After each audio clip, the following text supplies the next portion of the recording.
Dios y el hombre, la antropología y la teología, una obra de Manuel Guerra Gómez. Continuación, proceso unificador en el plano humano y en el divino.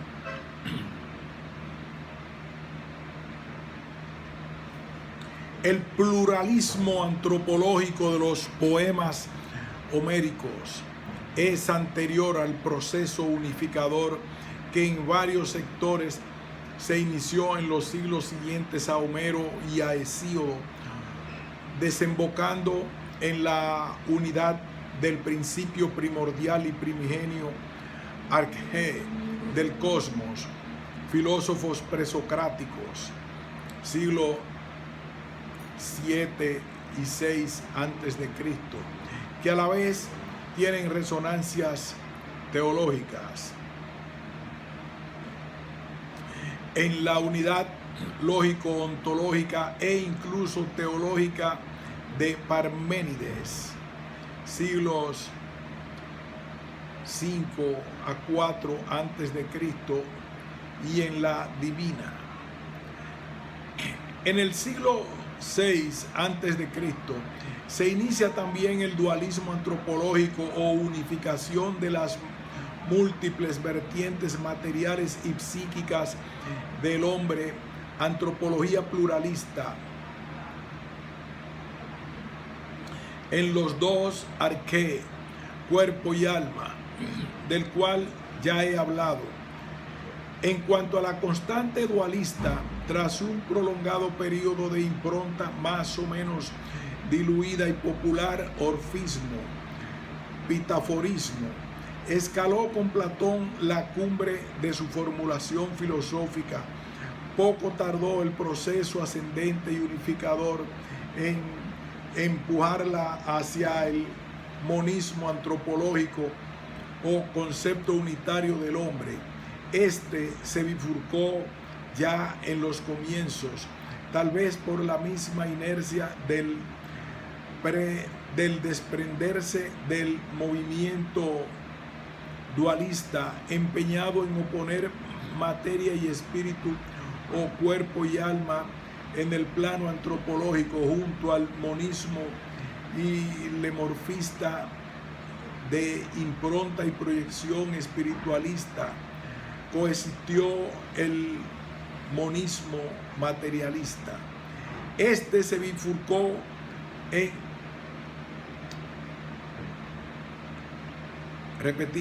este se bifurcó ya en sus comienzos, tal vez por la misma inercia del desprenderse del movimiento dualista, empeñado en oponer materia y espíritu o cuerpo y alma en el plano antropológico, junto al monismo hilemorfista de impronta y proyección espiritualista, coexistió el monismo materialista. Materialistas en cuanto a la antropología, ateos respecto a la teología. No faltan autores griegos radicalmente materialistas en cuanto a la antropología. Así, por ejemplo, Ferécrates, según Diciarco, discípulo de Aristóteles, pues niega de raíz la existencia del alma, tanto racional, animus, como irracional o vegetativo, sensitiva, ánima, al afirmar su ausencia en el hombre, nece in homine inesse animum vel animam nece in bestia, y reducir el ser humano al corpus unum et simplex, única y simplemente al cuerpo, o sea, sin composición de ningún otro elemento distinto de la materia corporal. Por eso, nomen, totum, inane, igual a palabra completamente vacía o sin significado alguno, es animus, igual ánima. Por lo visto, Ferécrates contagió su materialismo antropológico a Diciarco, pues éste jamás experimentó condolencia, porque no admite tener ánimo. No obstante, Ferécrates reconoce la existencia de una vis igual a energía, principio de la acción y de los sentimientos, pero diluida del mismo modo, en el mismo grado e intensidad en todos los cuerpos vivos, de los hombres y de las bestias o animales, e inseparable del cuerpo o materia. Por tanto, se adelanta a quienes en nuestros días afirman la ecuación hombre igual animal.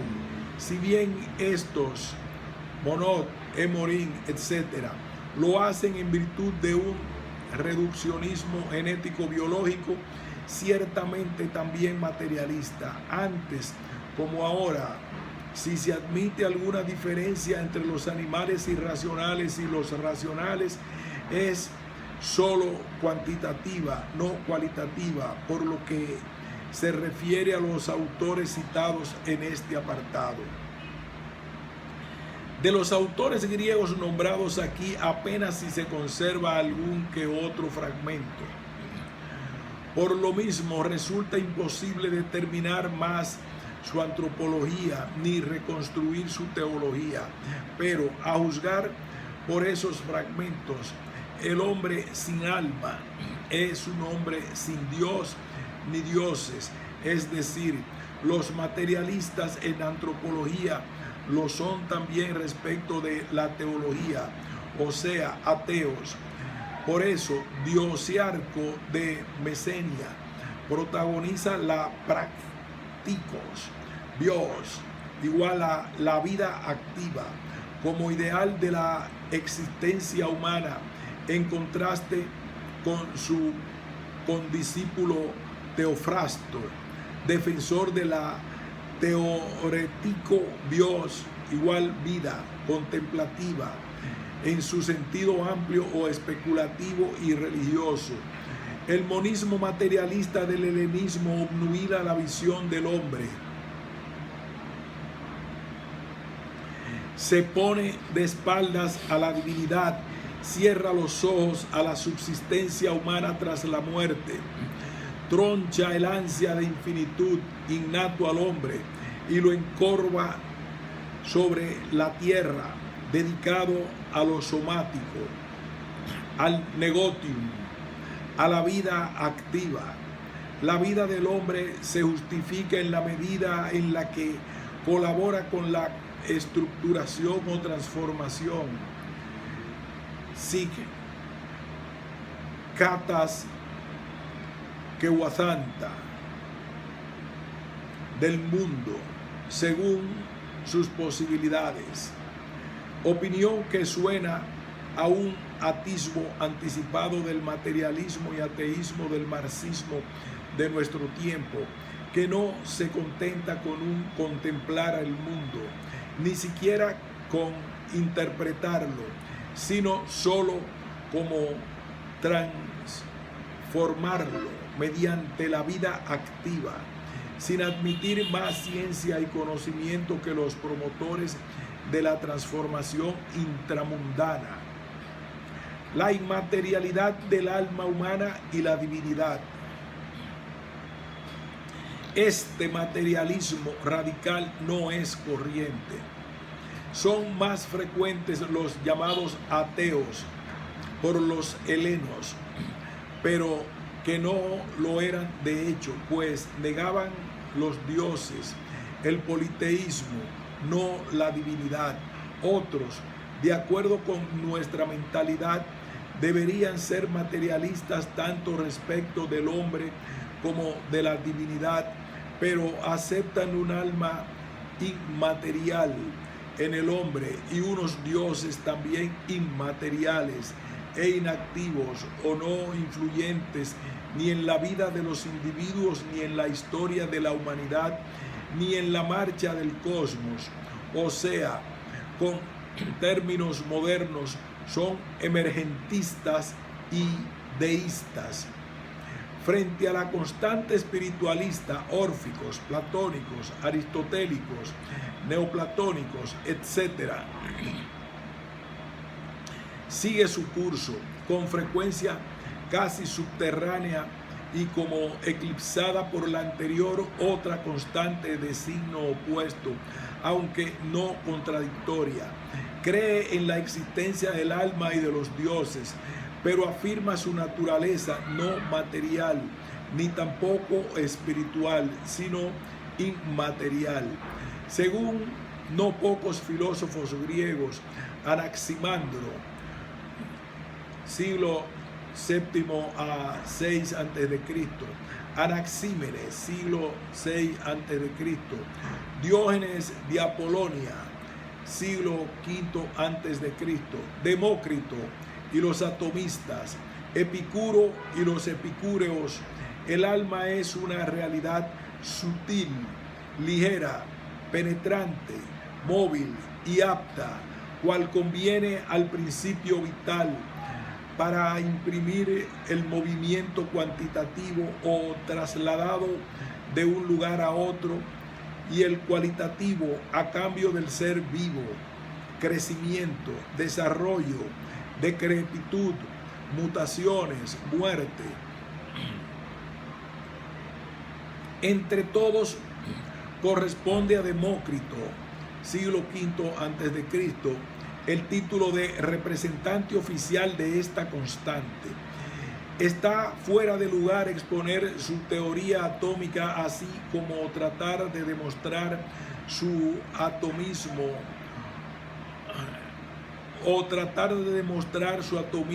es o no una doctrina verdaderamente precursora de la moderna doctrina atómica. O sea, si tuvo el acierto de intuir lo que en nuestros días es algo demostrado por la ciencia. Respecto de lo que ahora nos interesa, Demócrito afirma el determinismo del comportamiento de todos los átomos del hombre vivo y que algunos de ellos, lisos, esféricos, ígneos, sutiles, móviles, como los divinos, constituyen la psique o alma concentrada en el corazón de lógicos, igual a racional, mientras que la que no razona está dispersa por todo el cuerpo.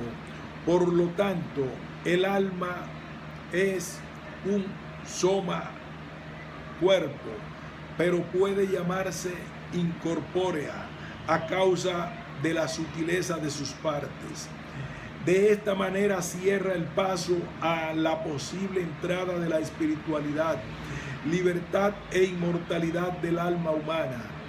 No es espiritual, pero tampoco material, en la medida y modo en que lo es todo lo visible, minerales, plantas, los músculos y huesos humanos, etc., sino incorpórea, inmaterial, o sea, más sutil, fina y etérea que la materia y lo material. Naturalmente, al morir el hombre, los átomos anímicos desaparecen, aunque pervivan disgregados.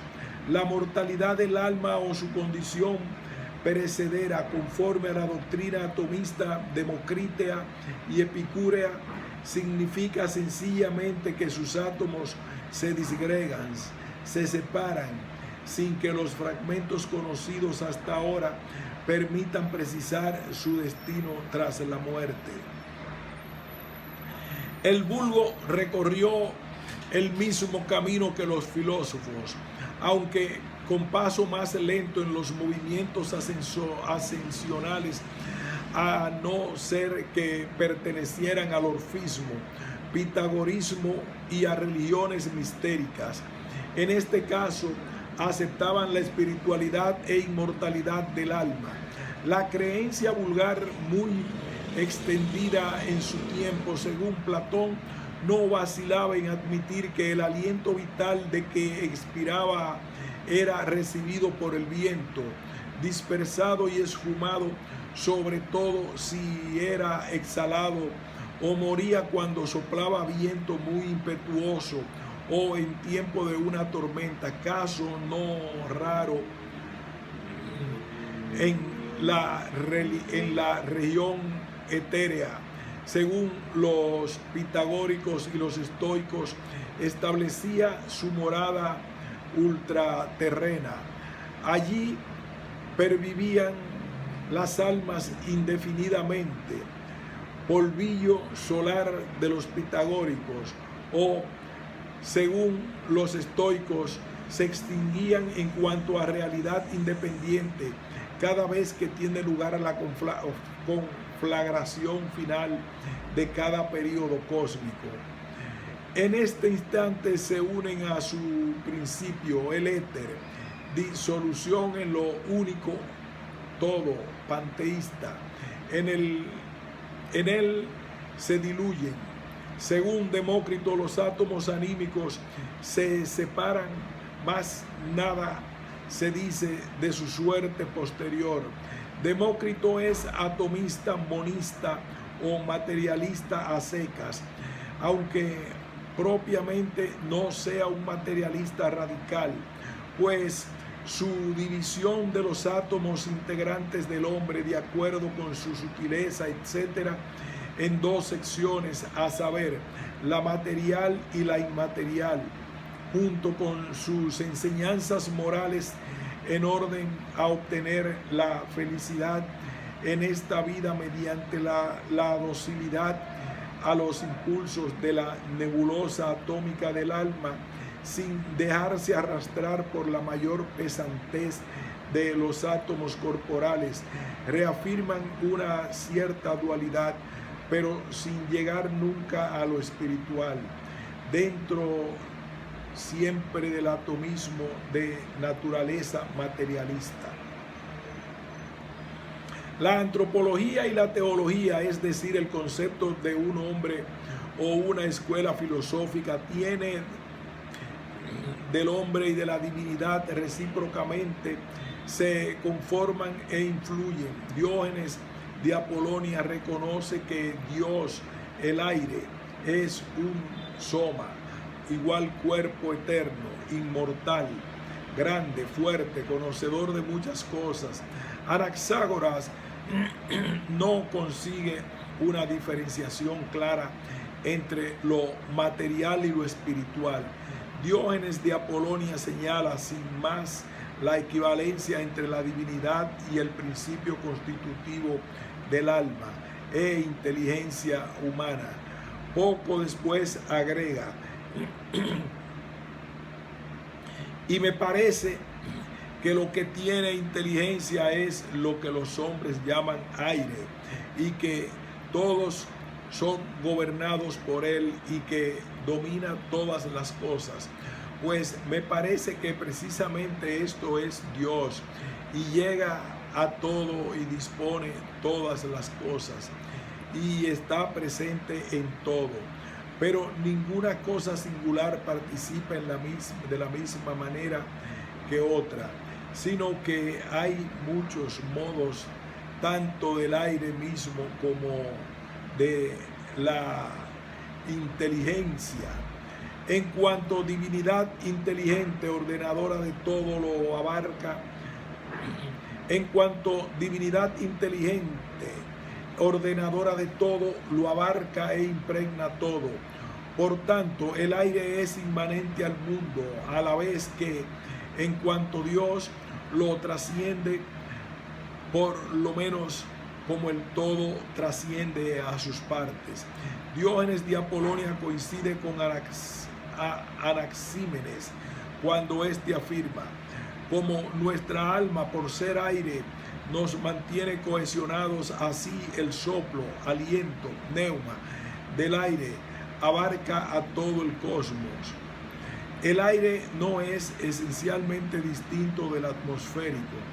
El aire en cuanto divinidad, en cuanto alma o sujeto de los fenómenos fisiológicos, volitivos e intelectivos, o en cuanto atmosférico o respirable, no son realidades diferentes, sino alteraciones de lo mismo.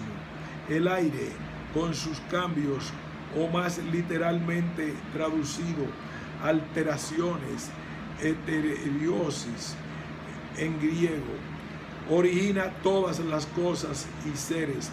Por tanto, Anaxímenes y Diógenes de Apolonia enseñan una especie de panteísmo, a saber, el panenteísmo, conforme a su etimología, pan, todo, en uno, teísmo, igual lo divino. Lo uno divino es todo, lo uno divino es todo, pero todas las cosas no agotan todo el ser divino. Lo divino llena las cosas y éstas participan de ello. El aire o lo divino eterno, etc., se contrapone a las cosas concretas, perecederas, que se hallan como inmersas en ese proceso animador que es lo divino. Y obsérvese que de modo prevalente digo lo divino en neutro o la divinidad en abstracto, no Dios ni Dios mayúscula, pues en griego ano, aire, es masculino, a veces femenino cuando se refiere simplemente al elemento atmosférico. Así aparece en todos los autores griegos, también en Diógenes de Apolonia, pero cuando alude a la divinidad lo emplea como neutro, como si se tratara de algo que lo es todo, a la vez que no es nada en particular, ni masculino ni femenino. Es el mismo género de Brahman, neutro en sánscrito, cuando designa lo uno, todo, o lo divino en el hinduismo de las Upanishads, con su concepto panteísta, o mejor, panenteísta de la divinidad. El aire es lo divino trascendente e inmanente a todo. De ello participan todos y cada una de las cosas, aunque de distinta manera. De un modo, el aire atmosférico, de otro, el alma, o sea, el aire interior al cuerpo que percibe, pues es una pequeña parte del Dios. Diógenes de Apolonia y Anaxímenes enseñan el paralelismo, lo divino mundo y alma cuerpo, concebidos como macrocosmo y microcosmo. Paralelismo tan caro a los estoicos. El estoicismo retoma esta concepción y la consagra. El microcosmo humano consta de cuerpo, mezcla de elementos suministrados por los padres, al fin agua, tierra, y el alma.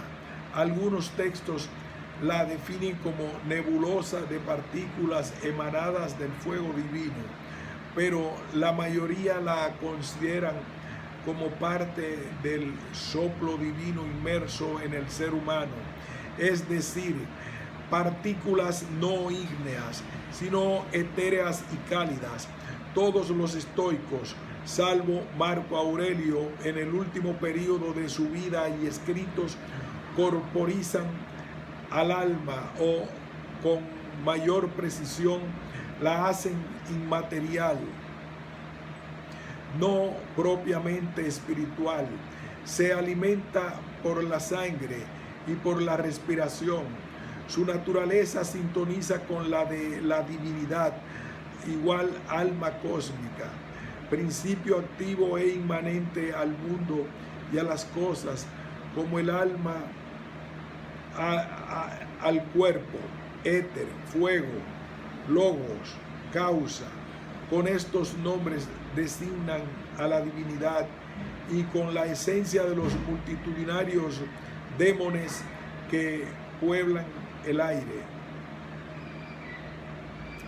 Al menos a primera vista, la divinidad no encaja en la teoría atómica de Leucipo y de Demócrito, pues todo lo real se reduce a la materia, llamada soma, igual cuerpo, lo que es, y el no, igual ser, ob, o el vacío, que no. Átomo y vacío es lo único real.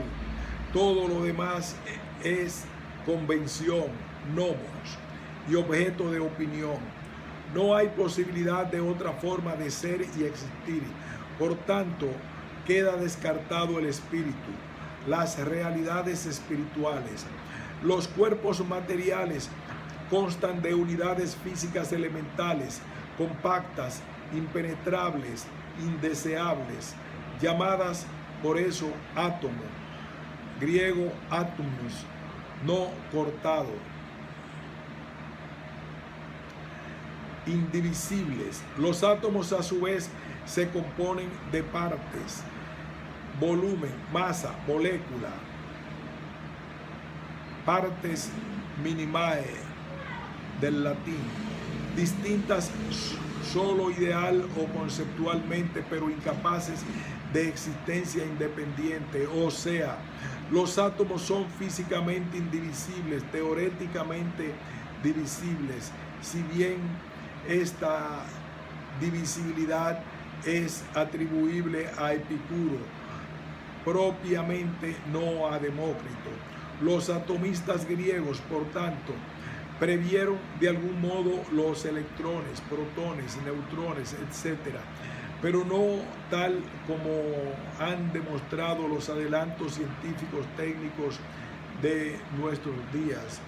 Los átomos son eternos y sus cualidades las inseparables de todo cuerpo, a saber, la forma, la magnitud y el peso. Del torbellino atómico inicial se formó el cosmos y se fueron formando todas sus cosas de acuerdo con las diversas agrupaciones de los átomos, su peso y sus formas que son infinitas. Los átomos se agrupan, nacimiento, o se disgregan, muerte de los seres, mientras se mueven sin cesar en el vacío infinito. Demócrito los llama también elementos, propiamente las letras del alfabeto. Al aparecer fue el primero en usar las letras para ilustrar sus demostraciones, práctica normal en las demostraciones matemáticas y algebraicas de nuestros días. En el texto democriteo y en la palabra misma subyace una comparación analógica. Los átomos son como las letras desprovistas de significado y diferenciadas solo por su forma. Unidas a otras letras forman unidades superiores más complejas, sílabas, palabras, períodos. Las distintas palabras, sílabas, etcétera, resultan del cambio del orden y posición de las letras, como el cambio de los átomos y sus distintas agrupaciones originan todas las cosas y seres.